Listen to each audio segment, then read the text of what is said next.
Outsiders call it peyote. The Huichol, an indigenous tribe in western Mexico, call it hickory, and they teach their children to use it. While most societies outlaw this consciousness-altering drug, Mexico permits the tribe to use it as the central experience of their religion. The Huichol believe peyote leads to the spirit world. Hey there, it's Tara, and today I want to talk about a subject that I have never touched on with 40BelowFruity, and that is the power of sacred plant medicine. Now, without a doubt, this video is going to ruffle a few feathers, but in my opinion, sacred plant medicine fits in so perfectly with a raw food lifestyle. Because to me, eating raw foods is getting back to nature and getting back to a more natural lifestyle where we use plants as a form of healing instead of the traditional methods used nowadays. There are so many different types of sacred plant medicines, but in this video I want to talk about one in particular and my experience with it, and it's something called peyote. Peyote is actually a cactus, and it's native to the southern regions of the United States and to Mexico. And traditionally it's been used by the natives in spiritual ceremonies to offer insight or open you up to a metaphysical experience. And peyote does have a natural substance in it that is a hallucinogenic, which is called mescaline. But what I really want to make clear is that peyote isn't a drug. It's not something you take just to have a good time. It's not meant for those purposes. It's meant to open you up spiritually. So about a year ago, I took part in a peyote ceremony. We had an opportunity for a roadman or a spiritual leader to come up from the United States, and this was a man from the Navajo tribe. And on the night of my peyote experience, there was about 20 of us. It starts with a ceremony, a beautiful, beautiful ceremony, where the roadman told us stories all about his culture and the history of peyote. And after these stories, we had a beautiful cedar altar set up in the center. And traditionally there is a gift of tobacco offered to the altar. It was also really amazing because we got to have local spiritual leaders in our community and natives of Canada partake in this ceremony. And then the peyote is passed around in a bowl for us all to eat. And we all eat from the same spoon, from the same bowl, and we share it around the circle together.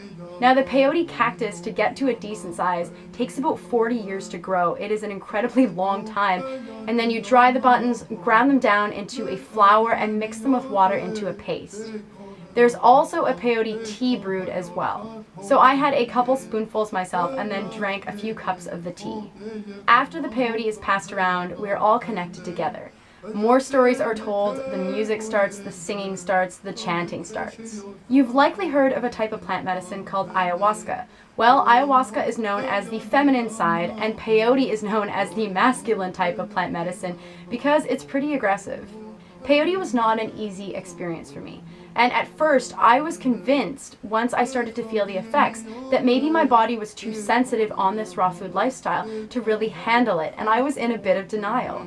I was feeling a lot of nausea, and I was also feeling a lot of deep-seated, buried issues that I didn't want to come up, so I was resisting it quite a bit. I started to feel really claustrophobic, and I felt like I needed to get out of the circle. Usually in a peyote ceremony, you cannot leave the circle. It's not meant for comfort. That's why everyone is there to support you. But luckily, we had a really compassionate roadman, and he let me go into another room. The drum started to beat a really intense rhythm. It's really uncompromising. It keeps going and going and going, and it's supposed to be a rhythm from the earth.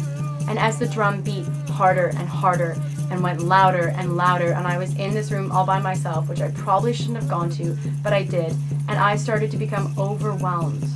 And I was so overwhelmed by this memory where I had a near-death experience in Otsuchi, Japan in 2011. Now look, no one ever taught me how to deal with a tsunami experience. No one ever taught me how to deal with seeing dead bodies, or the experience where we tried to save a woman who was floating on a rooftop and we couldn't save her. At 21 years old, I didn't know how to deal with walking through what looked like a war-torn city where explosions were going off beside me and most people were dead. Well, peyote brought it right to the surface, and each time they beat on that drum, I felt like I was drowning. I felt like I was dying in that tsunami experience. All of a sudden, I became one of the people who didn't live, and I was suffocated by the tsunami. I was suffocated by the memories, that I had put in the back of my mind for so long. To be honest, I was terrified. I couldn't breathe. I was panicking. I was having a severe anxiety attack. And all of the emotions that I hadn't acknowledged all of these years, the fear, the heartbreak, all of these emotions came rushing forward and overflowed all at once. It felt like an eternity when I was in this room by myself. No one could hear me. No one even knew what I was experiencing or what I was feeling. And I felt trapped. I was suffocated. Another wave broke over me every single time the drum beat. I couldn't breathe, and I was crying, and I was feeling such intense emotion. And I guess I had been crying out for a while, and Ryan finally heard me, and they took me outside to get some fresh air. And I was so thankful because this local spiritual leader from one of the local tribes here helped me so much. He made me realize that it's okay for these emotions to come out, and to feel these emotions doesn't make me weak. He also helped me overcome the guilt that I had been experiencing since I survived the tsunami. And I gotta say, that night with Peyote was one of the toughest nights of my entire life. But I made it through, and everybody in the circle was praying for me, and I was just so grateful to my community, to the roadman, and to my local spiritual leaders. Come morning, everyone was still awake, and we gathered and had a big potluck together. I chose to just eat oranges and drink a lot of water that morning, and I swear the oranges were the most delicious, juicy, amazing thing I have ever eaten. I kind of felt like I had been completely ripped apart in every direction and then haphazardly put back together again. And that is where the next part of the ceremony came in.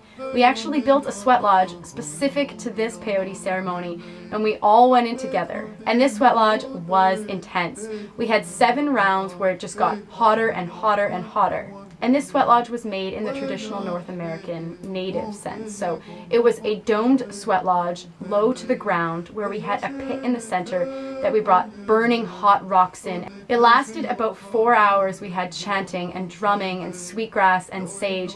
And I felt at times like my flesh was being seared off of my body. But I refused to leave the sweat lodge because I knew I needed the cleansing it would bring to me after the previous night. But as I got up off of the cedar boughs and crawled out of that sweat lodge, I felt like a new person. I felt like I was reborn. And I think there is a time and a place for sacred plant medicine. I think it needs to be respected, and I think it needs to be revered.